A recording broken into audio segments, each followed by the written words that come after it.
চট্টগ্রামে শুরু হলো ইস্ট ডেল্টা ইন্টারন্যাশনাল স্কুলের 2 দিন ব্যাপী অ্যাডমিশন কার্নিভাল।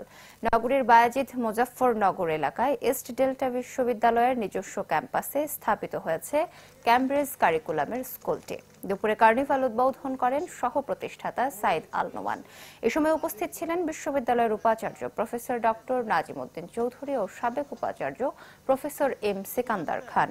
মেলায় ভর্তি সংক্রান্ত তথ্য ছাড়াও শিশুদের বিনোদনের জন্য কিডস জোন, পুতুল নাচ ও বায়োস্কোপ সহ নানা আয়োজন রয়েছে, যা চলবে কাল সন্ধ্যা পর্যন্ত।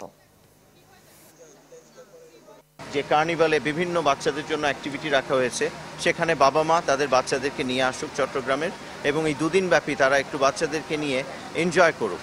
আমরা আবারও বলছি, আমাদের স্কুলের যে মোটো সেটা হলো আনলিশিং পটেনশিয়ালস, শেপিং ডেস্টিনিস, এবং সেটা কিভাবে করব, বাচ্চাদেরকে আমরা খেলাধুলার মাধ্যমেই শেখাবো এবং আমরা বিভিন্ন এক্সপিরিয়েন্সিয়াল লার্নিংয়ের মাধ্যমে যে এনলাইটেনমেন্টের কথা বলছি সেটা তাদের মধ্যে ইনকালকেট করব।